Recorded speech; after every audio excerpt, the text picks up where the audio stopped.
ಸರ್ಕಾರ ಸಾಮಾಜಿಕ ಮತ್ತು ಶೈಕ್ಷಣಿಕ ಸಮೀಕ್ಷೆ ಆರಂಭ ಮಾಡ್ತೀವಿ ಅಂತ ಹೇಳಿದಾಕ್ಷಣ ರಾಜ್ಯದಲ್ಲಿ ಆರಂಭ ಆಗಿರೋದು ಧರ್ಮ ದಂಗಲ್, ಜಾತಿ ಜಟಾಪಟಿ. ಇದರ ನಡುವೆ ಅತ್ಯಂತ ಗೊಂದಲದ ಸ್ಥಿತಿಯಲ್ಲಿ ಸಿಲುಕಿರುವುದು ರಾಜ್ಯದ ಲಿಂಗಾಯತ್ ಸಮುದಾಯ. ತಾವು ವೀರಶೈವರ, ತಾವು ವೀರಶೈವ ಲಿಂಗಾಯತರ, ತಾವು ಹಿಂದೂಗಳ, ಅಥವಾ ಅವರು ತಮ್ಮ ತಮ್ಮ ಜಾತಿಗೆ ಸೀಮಿತರ, ಇಂಥದೊಂದು ಗೊಂದಲದಲ್ಲಿ ರಾಜ್ಯದ ಲಿಂಗಾಯತರು ಸಿಲುಕೊಂಡಿದ್ದಾರೆ. ಇದರ ಬಗ್ಗೆ ಮಾತಾಡೋದಕ್ಕೆ ನಮ್ಮ ಜೊತೆ ವಚನಾನಂದ ಶ್ರೀಗಳಿದ್ದಾರೆ. ಅವ್ರ ಹತ್ರ ಮಾತಾಡೋಣ. ಸ್ವಾಮೀಜಿಗಳೇ, ಒಂದು ದೊಡ್ಡ ಗೊಂದಲ ಲಿಂಗಾಯತ ಸಮುದಾಯದಲ್ಲಿ. ಲಿಂಗಾಯತದಲ್ಲಿ 100ಕ್ಕೂ ಹೆಚ್ಚು ಉಪಜಾತಿಗಳಿದಾವೆ. ಮೋಸ್ಟ್ಲಿ ಅವ್ರಿಗೆ ಯಾರಿಗೂ ಈ ಗೊಂದಲ ಸೃಷ್ಟಿ ಆಗಿರ್ಲಿಕ್ಕಿಲ್ಲ. ಆದ್ರೆ ನೀವು ಪ್ರತಿನಿಧಿಸುವಂತ ಪಂಚಮಸಾಲಿ ಸಮುದಾಯದಲ್ಲಿ ಅತಿ ದೊಡ್ಡ ಗೊಂದಲ. ಇದರ ನಡುವೆ ಬೇರೆ ಬೇರೆ ಪ್ರಮುಖ ಜಾತಿಗಳಲ್ಲೂ ಕೂಡ ದೊಡ್ಡ ಗೊಂದಲ ಏರ್ಪಟ್ಟಿದೆ. ನಾವು ಲಿಂಗಾಯತರ, ನಾವು ಹಿಂದೂಗಳ, ನಾವು ವೀರಶೈವರ, ನಾವು ವೀರಶೈವ ಲಿಂಗಾಯತರ.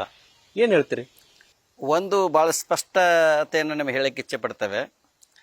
ಲಿಂಗಾಯತ ಪಂಚಮಸಾಲಿಗಳಲ್ಲಿ ಯಾವುದೇ ರೀತಿ ಗೊಂದಲ ಇಲ್ಲ. ಬಹುಸಂಖ್ಯಾತ ಲಿಂಗಾಯತರಲ್ಲಿರುವುದೇ ಪಂಚಮಸಾಲಿ ಸಮುದಾಯ. ಪಂಚಮಸಾಲಿ ಸಮುದಾಯಕ್ಕೆ ಗೊಂದಲ ಆಗಬಾರ್ದು ಅಂತ ಹೇಳಿ ನಾವೊಂದು ಮಾಸ್ಟರ್ ಪ್ಲಾನ್ ಮಾಡ್ತೀವಿ.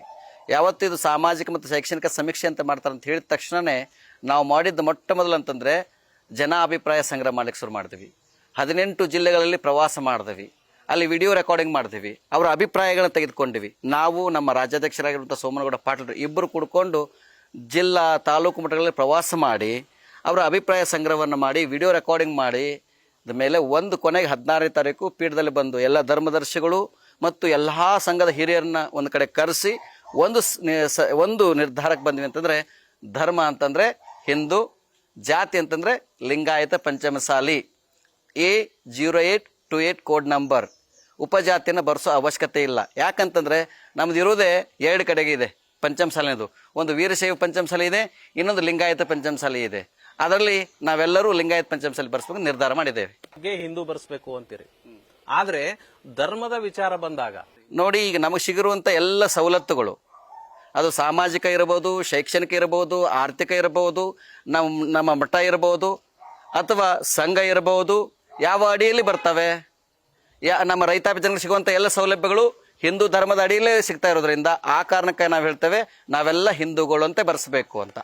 ಈಗ ನಾವು ಸೌಲಭ್ಯಗಳನ್ನು ತೆಗೆದುಕೊಳ್ಳೋದಕ್ಕೆ ನಾವು ಹಿಂದೂ ಬರ್ಸ್ಬೇಕು ಅಂತ ನೀವು ಹೇಳ್ತಾ ಇದ್ದೀರಿ.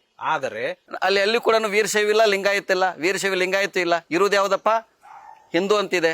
ಹಿಂದೂ ಬಿಟ್ಟು ಬೇರೆ ಇಲ್ಲ. ನಾವು ಅಕಸ್ಮಾತ್ ಏನಾದರೂ ಬರ್ಸ್ಕೋದ್ರೆ ಅದು ನೋಟ ಆಗುತ್ತೆ. ಇತರದಲ್ಲಿ ಬರ್ಸಂತ ಕೆಲವರು ಹೇಳ್ತಾ ಇದ್ದಾರೆ. ಇತರಲ್ಲಿ ಬರ್ಸೋದಕ್ಕೆ ಕೌಂಟ್ ಆಗಲ್ಲ. ಮತ್ತು ಅಷ್ಟಕ್ಕೂ ಇದು ಧರ್ಮದ ಸಮೀಕ್ಷೆ ಅಲ್ಲ, ಇದು ಜಾತಿಯ ಸಮೀಕ್ಷೆನೇ. ಇದು ಹೇಳೋದು ಮಾತ್ರ ಸಾಮಾಜಿಕ ಮತ್ತು ಶೈಕ್ಷಣಿಕ ಆದರೂ ಕೂಡ ಇದು ಜಾತಿ ಸಮೀಕ್ಷೆ ಇರೋದರಿಂದ ನಾವು ಲಿಂಗಾಯತ ಪಂಚಮಸಾಲಿ ಅನ್ನೋದ್ರಲ್ಲಿ ಒಂದು ಬಹಳ ಸ್ಪಷ್ಟತೆ ಇದೆ. ಹಾಗಾಗಿ ಧರ್ಮದ ಕಾಲಂನಲ್ಲಿ ಹಿಂದೂ ಇರೋದ್ರಿಂದ ಹಿಂದೂ ಅಂತಾನೆ ಬರ್ಸ್ಬೇಕು ನಾವು. ಈಗ ನಾವು ಸೌಲಭ್ಯಗಳನ್ನು ತೆಗೆದುಕೊಳ್ಳೋದಕ್ಕೆ ನಾವು ಹಿಂದೂ ಬರ್ಸ್ಬೇಕು ಅಂತ ನೀವು ಹೇಳ್ತಾ ಇದ್ದೀರಿ. ಆದರೆ ಸೌಲಭ್ಯ ಅಂತಲ್ಲ, ಇಲ್ಲಿವರೆಗೆ ನಮ್ಮ ಯಾವುದೇ ಸಮುದಾಯದ ಎಲ್ಲರ ಹಿರಿಯರ ಯಾವುದೇ ಜಾತಿ ಪ್ರಮಾಣ ಪತ್ರವನ್ನು ತೆಗೆದುಕೊಳ್ಳಿ, ಅವರೆಲ್ಲರೂ ಹಿಂದೂ ಲಿಂಗಾಯತ ಅಂತಿದೆ. ಅಲ್ಲೇನು ವೀರಶೈವ ಲಿಂಗಾಯತ ಅಂತಿಲ್ಲ. ಹಿಂದೂ ಲಿಂಗಾಯತ ಧರ್ಮದಲ್ಲಿ ಹಿಂದೂ ಲಿಂಗಾಯತ ಬಂದಿದೆ. ನೀವು 1900 ಇಸ್ವಿಯಿಂದನೂ ಇಲ್ಲಿವರೆಗೆ ನೀವು ತೆಗೆದುಕೊಂಡು ಬನ್ನಿ, ಎಲ್ಲವೂ ಹಿಂದೂ ಲಿಂಗಾಯತ ಅಂತಿದೆ. ಇವತ್ತು ಯಾರೆಲ್ಲ ವೀರಶೈವ ಲಿಂಗಾಯತ ಅಂತ ಹೇಳಕತ್ತಾರಲ್ಲ, ಅವ್ರ ಜಾತಿ ಪ್ರಮಾಣ ಪತ್ರ ಕೇಳಿ, ಅವಾಗ ಅವ್ರು ತೋರ್ಸಂತೇಳಿ ಅಲ್ಲಿ ವೀರಶೈವ ಲಿಂಗಾಯತ ಇದೆ ಇಲ್ಲ. 2002ನೇ ಇಸ್ವಿ ನಂತರದಲ್ಲಿ ವೀರಶೈವ ಶಬ್ದ ಸೇರಿರುವುದು ಎಲ್ಲಿ? ಜಾತಿಯ ಗೆಜೆಟ್ನಲ್ಲಿ. ಅಲ್ಲಿ ತನ್ನ ಹೇಗೆ ಪಂಚಮಸಾಲಿ ಇರಲಿಲ್ಲ 2008ನೇ ಇಸ್ವಿ ತನ್ನ, ಹಂಗೆ ವೀರಶೈವ ಪದ ಇರಲಿಲ್ಲ. ಹೇಳಿಕೆ ವೀರಶೈವ ಇತ್ತು, ಹೇಳಿಕೆ ಪಂಚಮಸಾಲಿ ಇತ್ತು. ಆದರೆ MP ಪ್ರಕಾಶ್ ಅವರು ಇದನ್ನು ವೀರಶೈವ ಶಬ್ದವನ್ನು ಅಧಿಕೃತವಾಗಿ ಜಾತಿ ಪ್ರಮಾಣ ಪತ್ರದಲ್ಲಿ ಸೇರಿಸಿದರು. 2008ನೇ ಇಸ್ವಿಯಲ್ಲಿ ಯಡಿಯೂರಪ್ಪನವರು ಜಾತಿ ಪ್ರಮಾಣ ಪತ್ರದಲ್ಲಿ ಗೆಜೆಟ್ನಲ್ಲಿ ಪಂಚಮಸಾಲಿ ಸೇರಿಸಿದ್ರು. ಹಾಗಾಗಿ ಮೊದಲೆಲ್ಲ ನಾವೆಲ್ಲ ಹಿಂದೂ ಲಿಂಗಾಯತ ಅಂತಿದೆ. ಅಲ್ಲ, ಈಗ ನಾವು ಒಪ್ಕೊಳ್ಳೋಣ ಗುರುಜಿ, ಈಗ ಹಿಂದೂ ಲಿಂಗಾಯತ ಇದೆ. ಆದ್ರೆ ಇದು ಮುಂದುವರೆದಂತೆ ಈ ಸಮೀಕ್ಷೆಗೆ ಇದನ್ನ ಸೀಮಿತ ಮಾಡಿಬಿಡೋಣ. ಮುಂದುವರೆದಂತೆ ನಾ ಹೇಳಿದ್ದೆ ಅದೇ ಗೊಂದಲ. ಹಾಗಾದ್ರೆ ಬಸವಣ್ಣ ಏನ್ ಮಾಡಿದ್ರಿ? ಅದನ್ನೇ ಹೇಳ್ತೀವಿ ನೋಡಿ. ಬಸವಣ್ಣ ಒಬ್ಬ ಶ್ರೇಷ್ಠ ಸಮಾಜ ಸುಧಾರಕ. ಇಡೀ ಜಗತ್ತು ಅವನಿಗೆ ಒಪ್ಪಿಕೊಂಡಿದೆ. ಏನಾಗಿದೆ, ಸಾಮಾಜಿಕವಾಗಿ ನಾವು ವೀರಶೈವರು ಲಿಂಗಾಯತರು ಒಂದು, ಸಾಮಾಜಿಕವಾಗಿ ಸೋಷಿಯಲ್ ಕುಡುತೊಳು ವ್ಯವಹಾರದಲ್ಲಿ ಸಂಬಂಧ ಬೆಳೆಸೋದ್ರಲ್ಲಿ ನೆಂಟಸ್ತಿಕೆ ಮಾಡೋದ್ರಲ್ಲಿ ನಾವು ವೀರಶೈವ ಲಿಂಗಾಯತರು ಒಂದು. ಆದರೆ ಫಿಲಾಸಫಿ ಅಂತ ಬಂದಾಗ ವೀರಶೈವ ತತ್ವ ಬೇರೆ, ಲಿಂಗಾಯತ ತತ್ವ ಬೇರೆ. 2003ನೇ ಇಸ್ವಿಯಲ್ಲಿ ಅಖಿಲ ಭಾರತ ವೀರಶೈವ ಮಹಾಸಭೆ ಕೇಂದ್ರದ ಅಂದಿನ ಕಾಂಗ್ರೆಸ್ ಸರ್ಕಾರ ಹತ್ರ ಹೋಗಿ ಜಾತಿ ನಮಗೆ ಧರ್ಮದ ಕಾಲಮನ್ನು ಕೊಡಿ ಅಂತ ಕೇಳಿದರು. ಆ ಕೊಡು ಅಂದಾಗ ಅದು ತಿರಸ್ಕಾರ ಆಯಿತು. ಜಾತಿ ಪ್ರಮಾಣ ಪತ್ರ ಕೇಳಿಲ್ಲ ಅವರು. ಕೇಳಿದ್ದೇನಪ್ಪ ಅಂತಂದರೆ ನಮಗೆ ಧರ್ಮದ ಮಾನ್ಯತೆ ಕೊಡಿ ಅಂತ ಕೇಳಿದ್ರು. ಆ ಧರ್ಮದ ಮಾನ್ಯತೆನ ತಿರಸ್ಕಾರ ಮಾಡಿದ್ದಾರೆ. ಸೊ ಹಾಗಾಗಿ ವೀರಶೈವ ಲಿಂಗಾಯತ ಧರ್ಮ ಈಗಾಗಲೇ ತಿರಸ್ಕಾರ ಆಗಿದೆ. 2018ರಲ್ಲಿ ಸಿದ್ದರಾಮಯ್ಯನವರು ಬಸವಣ್ಣಗೆ ಬೆಲೆ ಇಲ್ಲ. ಈಗ ತಿರಸ್ಕಾರ ಮಾಡೋದಕ್ಕೆ ಸರ್ಕಾರ ಇದ್ದ ಮೇಲೆ ಧರ್ಮ ಕಟ್ಟೋದಕ್ಕೂ ಸರ್ಕಾರನೇ ಇರಬೇಕು. ಬಸವಣ್ಣಗೆ ಏನು ಅದನ್ನೇ ಹೇಳ್ತೀವಿ ನಾವು ಹೇಳೋದು ಬಹಳ ಸ್ಪಷ್ಟವಾಗಿ ತಿಳ್ಕೊಳ್ಳಿ, ಮತ್ತೆ ಕನ್ಫ್ಯೂಸ್ ಮಾಡ್ಕೊಳಕ್ ಹೋಗ್ಬೇಡಿ. ವೀರಶೈವ ಲಿಂಗಾಯತ್ ಅಂತ ಎರಡು ಕೂಡಿದ್ರೆ ಯಾವತ್ತೂ ಇವರಿಗೆ ಧರ್ಮ ಸಿಗೋದಿಲ್ಲ. ಕಾರಣ ಅಂತಂದ್ರೆ ಸುಪ್ರೀಂ ಕೋರ್ಟ್ ಏನ್ ಹೇಳಿದೆ, ವೀರಶೈವ ಶಬ್ದ ಅನ್ನೋದು ಹಿಂದೂ ಸನಾತನದ ಒಂದು ಭಾಗ, ಹಾಗಾಗಿ ನಾವು ಕೊಡಲು ಬರೋದಿಲ್ಲ ಅಂತ ತಿರಸ್ಕಾರ ಮಾಡಿದ್ದಾರೆ. ಇನ್ನೂ 1000 ವರ್ಷ ಆದ್ರೂ ವೀರಶೈವ ಲಿಂಗಾಯತ ಅಂತ ಹೋದ್ರೆ ಧರ್ಮದ ಮಾನ್ಯತೆ ಸಿಗೋದಿಲ್ಲ. ಆದರೆ ಲಿಂಗಾಯತ ಧರ್ಮದ ಮಾನ್ಯತೆಗಾಗಿ ಈಗಾಗಲೇ ಸಿದ್ದರಾಮಯ್ಯರು ಕೇಂದ್ರಕ್ಕೆ ಕಳಿಸಿದ್ರು. ಆ ಕೇಂದ್ರದ ಏನು ಕಳಿಸಿದ್ದಾರೆ ಅಂತಂದ್ರೆ ಲಿಂಗಾಯತ ಧರ್ಮದ ಮಾನ್ಯತೆ ಕೊಡಲು ಕಷ್ಟ ಸಾಧ್ಯ ಅಂತ ಹೇಳಿದ್ದಾರೆ. ತಿರಸ್ಕಾರ ಮಾಡಿಲ್ಲ, ಅದನ್ನು ಪುರಸ್ಕಾರ ಮಾಡಿಲ್ಲ. ಅದಕ್ಕೆ ಬೇಕಾಗಿರುವಂತಹ ಡಾಕ್ಯುಮೆಂಟ್ನ ಕೊಟ್ಟು ಯಾಕೆ ನಮಗೆ ಕೊಡಬೇಕು ಅಂತೇಳಿ ರಾಜ್ಯ ಸರ್ಕಾರ ಮೇಲೆ ಒತ್ತಡ ಹಾಕಬೇಕು ವಿನಃ ಮತ್ತೇನು ಮಾಡಬಾರ್ದು. ಅಲ್ಲ, ಈಗ ಒಂದು ಸ್ಪಷ್ಟ ಮಾಡಿಬಿಡಿ ಶ್ರೀಗಳೇ, ನೀವು ಏನಂದ್ರೆ ಜನಕ್ಕೆ ಸಿಕ್ಕಾಪಟ್ಟೆ ಗೊಂದಲ ಐತೆ. ಪಂಚಪೀಠಾಧೀಶ್ವರರು ಬರ್ತಾರೆ, ಅವ್ರು ಹೇಳ್ತಾರೆ ಬಸವಣ್ಣ ನಮ್ಮ ಧರ್ಮ ಪ್ರಚಾರಕರು ಅಂತ ಹೇಳ್ತಾರೆ. ಬಸವ ಧರ್ಮದವ್ರು ಬರ್ತಾರೆ, ಬಸವಣ್ಣ ಲಿಂಗಾಯತ ಧರ್ಮವನ್ನ ಸ್ಥಾಪನೆ ಮಾಡಿದ್ರು ಅಂತ ಹೇಳ್ತಾರೆ. ಯಾವ್ದು ನಿಜ? ನಾವು ಯಾವ್ದನ್ನ ನಂಬಬೇಕು? ನೋಡಿ, ಬಸವಣ್ಣ ಲಿಂಗ ಅದಕ್ಕೆ ಹೇಳ್ತಾರೆ, ಬಸವ ಪೀಠವು ಎದ್ದು ವಶದು ನಾಣ್ಯ ಹುಟ್ಟಿ ಬಸವನ ಮುದ್ರೆ ಮೆರೆದಾವು ಜಗದೊಳಗೆ ದರೆ ಅವಾಗೆ ವಶವಾಗುವುದಿವುದೇ ಸರ್ವಜ್ಞ. ಬಸವಣ್ಣನವ್ರನ್ನ ಎಲ್ಲರೂ ಒಪ್ಪಬೇಕು. ಅವರ ಕಾಯಕ, ಅವರ ದಾಸೋಹ, ಅವರ ಶಿವಯೋಗ ಸಿದ್ಧಾಂತ. ಮೊಟ್ಟ ಮೊದಲು ಬಸವಣ್ಣನವರೇನು ಲಿಂಗಾಯತ ಅಂತ ಶುರು ಮಾಡಿದ್ರಲ್ಲ, ಆ ಶುರು ಮಾಡಿದ್ರಲ್ಲಿ ಮೊಟ್ಟ ಮೊದಲು ಅವನ ಫಾಲೋವರ್ಸ್ ಯಾರಪ್ಪ ಅಂದ್ರೆ ಪಂಚಮಸಾಲಿಗಳು. ಹಾಗಾಗಿ ಬಸವಣ್ಣನ ಒಬ್ಬ ಮಹಾನ್ ವ್ಯಕ್ತಿತ್ವ ಇರುವಂತದ್ದು. ಗೊಂದಲ ಕ್ರಿಯೇಟ್ ಮಾಡಿರೋದು ಯಾರಪ್ಪ ಅಂತಂದ್ರೆ ಲಿಂಗಾಯತಲ್ಲಿರುವಂತ ಒಂದು ಮೈಕ್ರೋ ಕಮ್ಯುನಿಟಿ ಅವರು ಗೊಂದಲ ಮಾಡಿದ್ದಾರೆ. ಜಂಗಮರು, ಬೇಡ ಜಂಗಮರು ಅಂತೇಳಿ 2003ನೇ ಇಸ್ವಿಯಲ್ಲಿ ಬೇಡ ಜಂಗಮರು ಸಮಾಜನ ಒಡೆದಿರೋದು ಯಾರಪ್ಪ ಅಂದ್ರೆ ಈ ಬೇಡ ಜಂಗಮರು ಅಂತೇಳಿ ಯಾರು ಸರ್ಟಿಫಿಕೇಟ್ ತೊಳಕತ್ತಾರಲ್ಲ ಲಿಂಗಾಯತಲ್ಲಿ ಇದ್ಕೊಂಡು, ಒಂದ್ ಕಡೆಗೆ ಅವ್ರು ಹೇಳ್ತಾರೆ ನಾವು ಹಿಂದೂ ಧರ್ಮದ ಭಾಗ ಅಂತ ಹೇಳ್ತಾರೆ, ಧರ್ಮದ ಬರ್ಸುವಾಗ ನಾವು ವೀರಶೈವ ಲಿಂಗಾಯತ ಧರ್ಮ ಬರ್ಸ್ರಿ ಅಂತ ಹೇಳ್ತಾರೆ. ಸೊ ಅವರು ಗೊಂದಲ ಮಾಡಿದ್ದಾರೆ. ಇದೇ 5 ಜನ ಜಗದ್ಗುಳವರು ಪಂಚಪೀಠದವರು ವಾಜಪೇಯಿ ಹತ್ರ ಹೋಗಿ ನಾವು ಎಸ್ಸಿಗಳು ನಮಗೆ ಬೇಡ ಜಂಗಮ ಕೇಳಿದ್ರು. ಆವಾಗ ಸಮಾಜ ಒಡೆದಿದ್ದು, ಸಮಾಜ ಸ್ಪಷ್ಟತೆ ಇತ್ತು. ಅವಾಗ ಇವರನ್ನೇ ಎಲ್ಲ ನಾವು ಗುರು ಅಂತ ತಿಳ್ಕೊಂಡಿವಿ. ಇಲ್ಲದ ಪ್ರತ್ಯೇಕ ಪಂಚಮಸಾಲಿ ಪೀಠಕ್ಕೆ ಆಗ್ತಿತ್ತು. ಅಲ್ಲ, ಎರಡಾಗ್ಬಿಟ್ಟು ಪಂಚಮಸಾಲಿ ಪೀಠಗಳು. ಒಂದು ವೀರಶೈವ ಸಂಪ್ರದಾಯದ ಪೀಠ, ಇನ್ನೊಂದು ಲಿಂಗಾಯತ ಸಂಪ್ರದಾಯದ ಪೀಠ. ನೋಡಿ, ನಮ್ಮ ಪೀಠ ಆ ಸಂದರ್ಭದಲ್ಲಿ ನಮ್ಮ ಹಿರಿಯರು ವೀರಶೈವ ಲಿಂಗಾಯತ ಪಂಚಮಸಾಲಿ ಜಗದ್ಗುರು ಪೀಠ ಅಂತ ಮಾಡಿದ್ದಾರೆ. ಸಮಾಜ ಒಂದಾಗ್ಲಿ ಅನ್ನೋಕ್ಕಾಗಿ. ಯಾಕಂದ್ರೆ ಪಂಚಮಸಾಲಿಗಳು ವೀರಶೈವ ತತ್ವಕ್ಕೂ ನಡ್ಕೋತಾ ಇದ್ರು, ಲಿಂಗಾಯತ ತತ್ವಕ್ಕೂ ನಡ್ಕೋತಾ ಇದ್ರು. ಸಮಾಜ ಸಂಘಟನೆ ಮಾಡೋ ದೃಷ್ಟಿಯಿಂದ ಸಮನ್ವಯ ಬರಲಿ ಅನ್ನೋ ಕಾರಣಕ್ಕೆ ಮಾಡಿದ್ದಾರೆ ವಿನಃ ಅವು ಸಾಮಾಜಿಕವಾಗಿ ಮಾಡಿದ್ದಾರೆ. ತಾತ್ವಿಕವಾಗಿ ಲಿಂಗಾಯತವೇ ಅತ್ಯಂತ ಉಪಯುಕ್ತವಾಗಿರುವಂತಹ ತತ್ವ. ಈಗ ನೀವು ಧರ್ಮದ ಕಾಲಂನಲ್ಲಿ ಹಿಂದೂ ಬರಸ್ರಿ ಅಂತ ಹೇಳ್ತೀರಿ, ಬಸವಣ್ಣ ಶ್ರೇಷ್ಠ ದಾರ್ಶನಿಕ ಲಿಂಗಾಯತ ಧರ್ಮದ ಮೂಲ ಅಂತ ಹೇಳ್ತೀರಿ. ಆದ್ರೆ ಬಸವಣ್ಣ ಹಿಂದೂ ಧರ್ಮದಲ್ಲಿಂದ ಕಂದಾಚಾರ, ವೈದಿಕ ಪದ್ಧತಿಯನ್ನ ವಿರೋಧಿಸಿದ್ ನಿಮ್ಗೆ ಗೊತ್ತೇ ಇರುತ್ತೆ. ಬಸವಣ್ಣನವರು ಹಿಂದೂ ಧರ್ಮ ಅಂತಂದ್ರೆ ಅದರಲ್ಲಿ ವೈದಿಕನೂ ಇದೆ, ಅವೈದಿಕ ಇದೆ, ದ್ವೈತನೂ ಇದೆ, ಅದ್ವೈತ ಇದೆ, ಆಸ್ತಿಕ್ ಇದೆ, ನಾಸ್ತಿಕ್ ಇದೆ. ವೈದಿಕ ಅನ್ನೋದು ಹಿಂದುವಿನ ಒಂದು ಸಣ್ಣ ಭಾಗ. ಅದು ಅಲ್ಲಿ ದೇವರನ್ನು ಒಪ್ಕೋತಾರೆ, ದೇವರು ಒಪ್ಪದವರು ಅದಾರ. ಅಲ್ಲಿ ಅದ್ವೈತಗಳಿದಾರೆ, ದ್ವೈತಿಗಳು ಇದಾರೆ, ದ್ವೈತಗಳು ಇದ್ದಾರೆ. ಹಾಗಾಗಿ ಹಿಂದೂ ಅಂದ ತಕ್ಷಣ ನೀವು ವೈದಿಕ ಅಂತರ್ಲಕ್ಕೆ ಹೋಗ್ಬೇಡಿ, ಅಲ್ಲಿ ವೈದಿಕೂ ಇದೆ. ಹಾಗೆ ಬಸವಣ್ಣನವರ ವಿಚಾರಗಳು ಅದು ಸಾಕಾರದಿಂದ ನಿರಾಕಾರ. ಬಸವಣ್ಣನು ಏನ್ ಹೇಳುವಂಥದ್ದು ಅಂತ ಶಕ್ತಿ ವಿಶಿಷ್ಟ ಅದ್ವೈತ ತತ್ವ ಬಸವಣ್ಣವರದು. ಹಂಗಂತೇಳಿ ನೀವು ದೇವರೇ ಇಲ್ಲ ಅನ್ನುವಂಥದ್ದು ಅದು ತಪ್ಪು. ದೇವರು ಇದ್ದಾನೆ, ಅವನ ಇಷ್ಟಲಿಂಗದ ಮೂಲಕ ಎಲ್ಲೂ ಕೂಡ ದೇವರಿಲ್ಲ ಅಂತ ಹೇಳಿ ಅದು ಸಾಕಾರದಿಂದ ನಿರಾಕಾರ ಕಡೆಗೆ ಹೋಗ್ಬೇಕು ಅಂತ ಹೇಳಿದ್ದಾರೆ. ನಿಮ್ದೊಂದು ಇದನ್ನ ನೋಡ್ತಾ ಇದ್ದೆ ನಾನು, ಇಂಟರ್ವ್ಯೂ ನೋಡ್ತಾ ಇದ್ದೆ. ಅದರಲ್ಲಿ ಹೇಳಿದ್ರಿ ಈ ಲೆಫ್ಟಿಸ್ಟ್ಗಳು ಧರ್ಮನ ನಂಬದೇ ಇರೋರು ಅಥವಾ ಲೆಫ್ಟಿಸ್ಟ್ಗಳು ಕಮ್ಯುನಿಸ್ಟ್ಗಳು ಬಂದಿದ್ದಾರೆ, ಲಿಂಗಾಯತ ಧರ್ಮದಲ್ಲಿ ಸೇರ್ಕೊಂಡಿದ್ದಾರೆ, ಅವರು ಲಿಂಗಾಯತ ಧರ್ಮವನ್ನು ಹಾಳು ಮಾಡ್ತಾ ಇದ್ದಾರೆ ಅಂತ ಹೇಳ್ತಾ ಇದ್ರಿ. ಇಲ್ಲಿ ಪ್ರಶ್ನೆ ಏನು ಅಂತಂದ್ರೆ, ಬಸವಣ್ಣ ಹಂಗಂದ್ರೆ ಯಾರು? ಅವರು ಕಂದಾಚಾರವನ್ನ ವಿರೋಧ ಮಾಡಿದ್ರು, ಪ್ರಗತಿಪರರಾದ್ರು. ಹಂಗಂದ್ರೆ ಅವ್ರು ಯಾರು? ಲೆಫ್ಟಿಸ್ಟಾ, ರೈಟಿಸ್ಟಾ, ಮಿಡ್ಲಿಸ್ಟಾ? ಬಸವಣ್ಣನವರು ಜಗದೋದ್ಧಾರಕರು. ಅಲ್ಲಿ ಉಳ್ಳವರನ್ನು ಇಷ್ಟಪಟ್ಟರು, ಉಳ್ಳದೇ ಇಲ್ಲದವ್ರನ್ನು ಇಷ್ಟಪಟ್ಟರು. ಉಳ್ಳವರಿಂದ ಉಳ್ಳದೇ ಇರೋರಿಗೆ ಸಹಾಯವನ್ನ ಮಾಡಿದ್ರು. ಕಮ್ಯುನಿಸ್ಟ್ ಯಾರು? ಕಮ್ಯುನಿಸ್ಟ್ ಅಂತಂದ್ರೆ ದೇವರಿಲ್ಲ ಅಂತ ಅನ್ನುವಂಥದ್ದು. ಕಮ್ಯುನಿಸ್ಟ್ ಅಂತಂದ್ರೆ ನೀವು ಚೀನಾಕ್ಕೆ ಹೋಗಿ ಬಂದ್ಬಿಡಿ, ಯುರೋಪ್ ಕಂಟ್ರಿಗೆ ಹೋಗಿ ಬನ್ನಿ, ಅಲ್ಲಿ ಏನಾಗಿದೆ ಇವತ್ತು ದೇವರಿಲ್ಲ ಧರ್ಮ ಇಲ್ಲ ಅಂತೇಳಿ. ಇವತ್ತು ಕಮ್ಯುನಿಸ್ಟ್ ಬಸವಣ್ಣವ್ರು ಕಮ್ಯುನಿಸ್ಟ್ ಮಾಡಕ್ಕೆ ಹೊಂಟಿದ್ದಾರೆ ಇವರು. ಕಮ್ಯುನಿಸ್ಟ್ ಅನ್ನುವಂಥದ್ದು ತತ್ವ ಬಸವಣ್ಣವ್ರು ಇರಲಿಲ್ಲ. ಬಸವಣ್ಣವ್ರು ಹೇಳಿದಾರೇನು, ಎಲ್ಲ ಕಡೆ ದೈವ ನಮ್ಮದಾರೆ, ಎನ್ನ ಕಾಯವೇ ಕೈಲಾಸ ಅಂದವರು ಬಸವಣ್ಣನವರು, ಎನ್ನ ದೇಹವೇ ದೇಗುಲ ಅಂದಂಥ ಬಸವಣ್ಣವರು.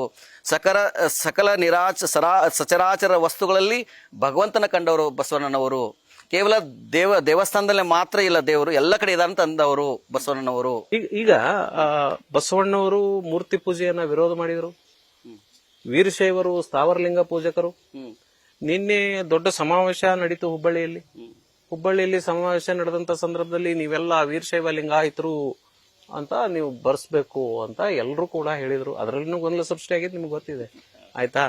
ಆದ್ರೆ ಈ ವೀರಶೈವ ಲಿಂಗಾಯತ ಅನ್ನುವಂಥದ್ದೇ ಈಗ ಚಾಲ್ತಿಯಲ್ಲಿ ಇರೋದ್ರಿಂದ, ಬಹಳಷ್ಟು ಜನರಲ್ಲಿ ಇರೋದ್ರಿಂದ ನಾವು ಹಿಂದೂಗಳು ಆದ್ರೆ ವೀರಶೈವರಲ್ಲ ಅಂತ ಹೇಳ್ತಾ ಇದ್ದೀರಿ. ಯಾವ ರೀತಿ ಇದನ್ನ ಎಕ್ಸ್ಪ್ಲೇನ್ ಮಾಡ್ತೀರಿ? ನೋಡಿ, ತಾತ್ವಿಕವಾಗಿ ಬೇರೆ ಇದೆ, ಸಾಮಾಜಿಕವಾಗಿ ಬೇರೆ ಇದೆ. ವೀರಶೈವ ತತ್ವ ಹಿಂದುವಿನ ಒಂದು ಭಾಗ, ಲಿಂಗಾಯತ ತತ್ವ ಹಿಂದುವಿನ ಭಾಗ.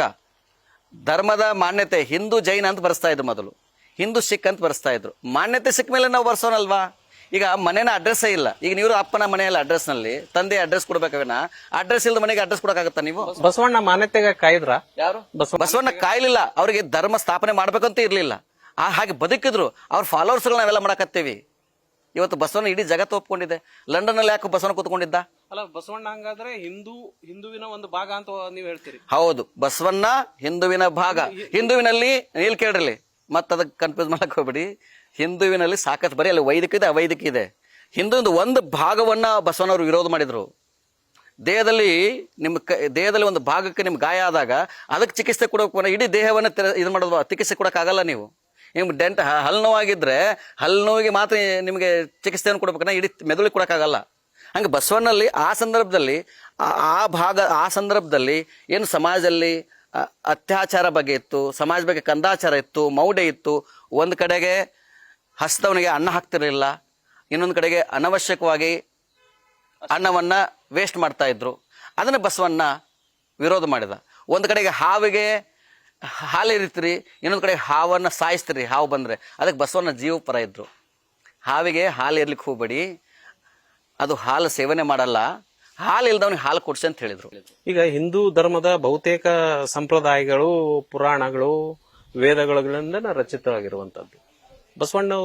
ಬಸವಣ್ಣವರು ಅಷ್ಟೇ ಅಲ್ಲ, ಎಲ್ಲ ಶರಣರು ಕೂಡ ಈ ಶಾಸ್ತ್ರಗಳನ್ನ, ಪುರಾಣಗಳನ್ನ, ವೇದಗಳನ್ನ ವಿರೋಧ ಮಾಡಿದ್ದನ್ನು ನೀವು ಗಮನಿಸಿದಿರಿ? ಇಲ್ಲ, ಎಲ್ಲಿಯೂ ಕೂಡ ಆ ರೀತಿ ನೀವು ಪ್ರೆಸೆಂಟೇಷನ್ ಮಾಡಕತ್ತಾರೆ. ಆಗ ಎಲ್ಲಿಯೂ ಕೂಡ ಶಾಸ್ತ್ರ ವೇದಗಳನ್ನ ಬಸವಣ್ಣವ್ರು ಎಲ್ಲಿಯೂ ಕೂಡ ಶಾಸ್ತ್ರಗಳನ್ನ ಅಧ್ಯಯನ ಮಾಡಿದ್ರು. ಅವ್ರಿಗೆ ಆಳವಾದ ಅಧ್ಯಯನ ಇತ್ತು. ಶಾಸ್ತ್ರವನ್ನ ಅಧ್ಯಯನ ಮಾಡಿ ಅಲ್ಲ ಶಾಸ್ತ್ರ ಒಂದು ನೋಡಿ ಅದಕ್ಕೇನೆ ನೀವು LKG, ಪ್ರಾಥಮಿಕ, ಮಾಧ್ಯಮಿಕ ಮತ್ತು ಪ್ರೌಢ, ಪದವಿ ಪೂರ್ವ ಇವೆಲ್ಲ ಶಿಕ್ಷಣಗಳದಾವಲ್ಲ, ಯಾವ ಹಂತದಲ್ಲಿ ಯಾವ ಸಂದರ್ಭದಲ್ಲಿ ಬಸವನವ್ರು ಹೇಳಿದಾರೆ ಅಂತ ತಿಳ್ಕೊಬೇಕು ನೀವು. ಅಲ್ಲ, ಅಧ್ಯಕ್ಷರು ಅಲ್ಲಂ ಪ್ರಭುಗಳೇ ಹೇಳಿದ್ರು ಪುರಾಣ ಪುಂಡ್ರ ಗೋಷ್ಠಿ ಅಂತ. ಹೂನ್ರಿ, ಪುರಾಣವನ್ನು ಹೇಳ್ಕೊಂಡು ಸಮಾಜಕ್ಕೆ ಉಪಯೋಗ ಆಗದೇ ಇರುವಂತ ಕೆಲಸವನ್ನು ಮಾಡಿದಾಗ ಅದು ಗೋಷ್ಠಿ. ಈ ಪುರಾಣ ಅಂತ ನೀವು ಅದನ್ನ ವಿಶ್ಲೇಷಣೆ ಮಾಡ್ತೀರಿ. ಪುರಾಣ ಅಂತ ನೋಡ್ರಿ, ಇಲ್ಲ 18 ಪುರಾಣಗಳಿದಾವೆ, 106 ಆಗಮಗಳಿದಾವೆ. ಇವತ್ತು ನಾವು ಕೂಡ ಆಗಮವನ್ನು ಓದಿದ್ದೇವೆ. ಆದ್ರೆ ಈಗ ನೀವು ನಮ್ಮನ್ನ ದೋಷ ಮಾಡಬೇಕು, ನಮ್ಮ ಒಂದು ವ್ಯವಸ್ಥೆನ ದೋಷ ಮಾಡಬಾರ್ದು ಯಾವತ್ತು. ಈಗ ಬಸವನವರು ವ್ಯಕ್ತಿಯನ್ನು ದೋಷ ಮಾಡಿದ್ರು. ಇವತ್ತು ಪುರಾಣವನ್ನು ಹೇಳ್ಕೊಂಡು ತಪ್ಪು ಕೆಲಸವನ್ನ ಮಾಡ್ತಾ ಇದ್ರು. ಅವ್ರನ್ನ ದೋಷ ಮಾಡಿದ್ರು, ಪುರಾಣವನ್ನು ದೋಷ ಮಾಡಲಿಲ್ಲ. ಯಾಕೆ ಅಲ್ಲಿ ಕೂಡ ಒಳ್ಳೆಯ ತತ್ವ ಇದೆ, ಅಲ್ಲಿ ಒಂದು ಒಳ್ಳೆಯ ಸಿದ್ಧಾಂತ ಇದೆ.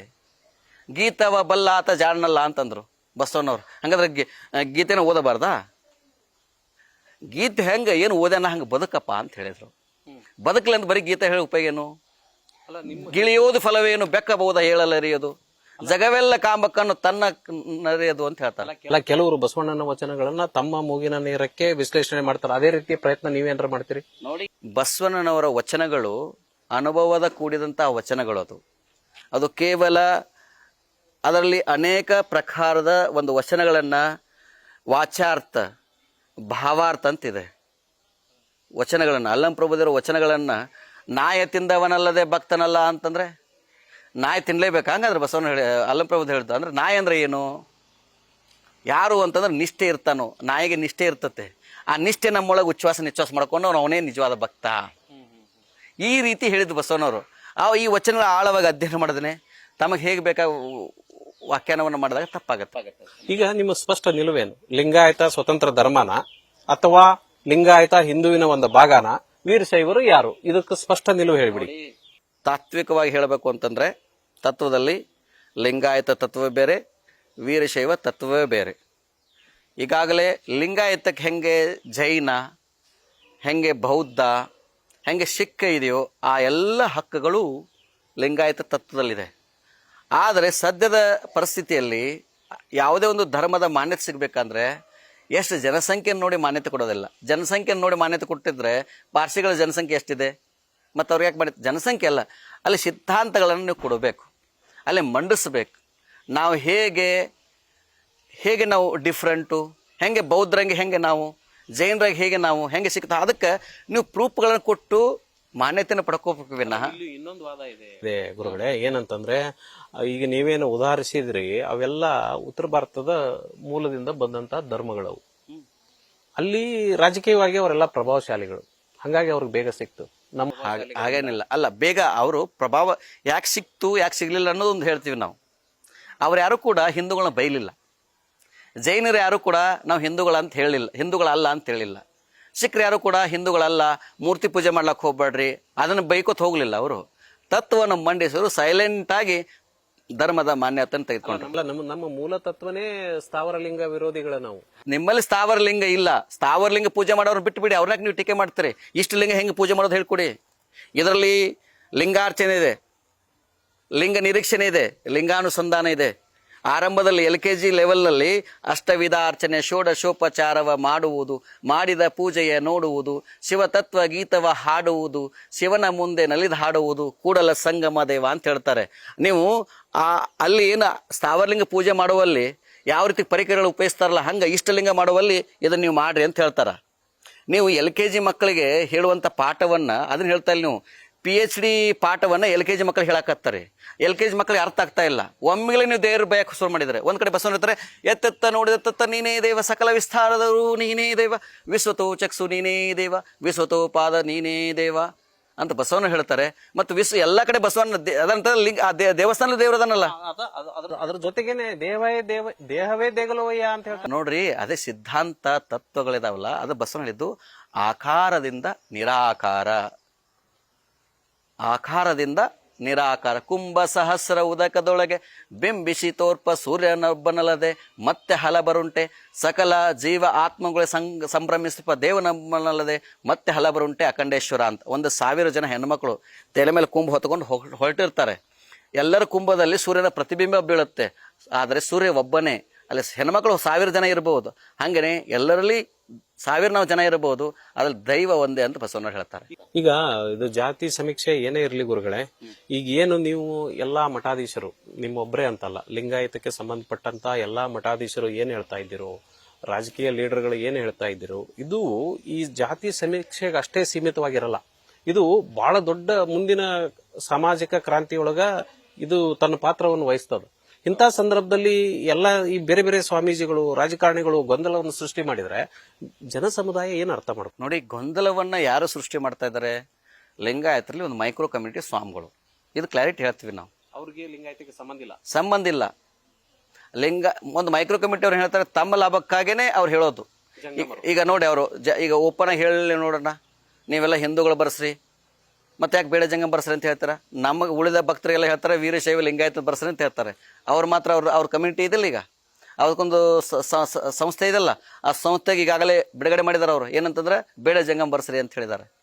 ನಮಗೆ ಹೇಳ್ತಾರೆ ವೀರಶೈವ ಲಿಂಗಾಯತ ಬರ್ಸ್ರಿ ಅಂತ ಹೇಳ್ತಾರೆ. ಎನಗೊಂದು ಬಟ್ಟೆ ತನಗೊಂದು ಬಟ್ಟೆನಾ? ಅದನ್ನ ಅವ್ರ ಕುರಿತು ಹೇಳಕ್ಕೆ ಹೇಳಿದ್ದಲ್ಲ ಬಸವಣ್ಣವರು. ಅಲ್ಲ, ಬಟ್ ಈಗ ಹಂಗಾಗಿದೆಲ್ಲ, ನನಗೊಂದು ಬಟ್ಟೆ ಅವ್ರಿಗೊಂದು ಬಟ್ಟೆ, ನಮ್ಮ ಭಕ್ತರಿಗೆ ಒಂದು ಹೇಳೋದು ಅವ್ರಿಗೊಂದು ಹೇಳೋದು. ಇದನ್ನ ಕುರ್ತ್ಕೊಂಡು ಬಸವಣ್ಣ ಹೇಳಿದ್ದು. ಸಮಾಜದಲ್ಲಿ ಅವತ್ತೇನಾಗ್ತಾ ಇತ್ತು, ಹೇಳೋದೊಂದು ಮಾಡೋದು ಮಾಡಕತ್ತಿದ್ರು. ಅವ್ರು ಕುರ್ತ್ಕೊಂಡು ಈಗ ಅವ್ರು ಯಾರೇ ಬಂದಾರೆ, ಮತ್ತೆ ಇವ್ರನ್ನ ಕುರ್ತ ಹೇಳಿರ್ಬೋದಲ್ಲ ಬಸವಣ್ಣನವರು. ಒಟ್ಟಾರೆಯಾಗಿ ಈಗ ಈ ಸಮೀಕ್ಷೆ ಸಂದರ್ಭದೊಳಗ ನೀವು ಪ್ರತಿನಿಧಿಸುವಂತಹ ಪಂಚಮಸಾಲಿ ಸಮುದಾಯದ ಜನರಿಗೆ ಏನ್ ಹೇಳ್ತೀರಿ? ಧರ್ಮದಲ್ಲಿ ಹಿಂದೂ ಅಂತೆ ಬರೆಸಬೇಕು, ಜಾತಿಯಲ್ಲಿ ಲಿಂಗಾಯತ ಪಂಚಮಸಾಲಿ ಅಂತೆ ಬರೆಸಬೇಕು. ಒಟ್ಟು ನಮ್ಮದೆಲ್ಲವೂ ಲಿಂಗಾಯತ, ನಾವೆಲ್ಲ ಪಂಚಮಸಾಲಿಗಳು. ಲಿಂಗಾಯತಲ್ಲಿ ಬಹುದೊಡ್ಡ ಸಮುದಾಯ ಪಂಚಮಸಾಲಿ ಸಮುದಾಯ. ನಮ್ಮ ಹೇಳಿಕೆ ಆಗಲಿ, ಕೂಲ್ ಸಂಗಮ ಸ್ವಾಮೀಜಿಯವ್ರ ಹೇಳಿಕೆ ಆಗಲಿ, ನಮ್ಮ ಯಾವುದೇ ಒಬ್ಬ ಪಂಚಮಸಾಲಿ ಲೀಡರ್ಗಳ ಹೇಳಿಕೆ ಆಗಲಿ, ಎಲ್ಲವೂ ಒಂದೇ ಇದೆ, ಲಿಂಗಾಯತ ಪಂಚಮಸಾಲಿ ಅಂತ. ಧರ್ಮ ಹಿಂದೂ ಅಂತ ಬರೆಸಬೇಕು. ಯಾವತ್ತು ನಮಗೆ ಬೇರೆ ಯಾವುದೇ ಒಂದು ಧರ್ಮದ ಮಾನ್ಯತೆ ಸಿಗುತ್ತಲ್ಲ ಅವತ್ತು ನಾವು ಬರ್ಸೋಣ. ಇವತ್ತು ನಾವು ಹಿಂದೂಗಳಂತೆ ಬರೆಸಬೇಕು. ಇದಿಷ್ಟು ವಚನಾನಂದ ಶ್ರೀಗಳ ಜೊತೆ ಮಾತುಕತೆ. ಧರ್ಮದ ಕಾಲಂನಲ್ಲಿ ಹಿಂದೂ ಅಂತ ಬರೆಸಿ, ಜಾತಿ ಕಾಲಂನಲ್ಲಿ ಲಿಂಗಾಯತ್ ಪಂಚಮಸಾಲಿ ಅಂತ ನೀವೆಲ್ಲರೂ ಕೂಡ ಸಮಾಜದ ಬಾಂಧವರು ಬರೆಸಬೇಕು ಅಂತ ವಚನಾನಂದ ಶ್ರೀಗಳು ಹೇಳಿದ್ದಾರೆ. ಇದೇ ಇವತ್ತಿನ ವಿಶೇಷ. ಕ್ಷಣ ಕ್ಷಣದ ಅಪ್ಡೇಟ್ಗಾಗಿ ನೋಡ್ತಾ ಇರಿ ನ್ಯೂಸ್ ಫಸ್ಟ್, ನಿರ್ಭೀತಿಯಿಂದ ನಿಮ್ಮ ಪರವಾಗಿ.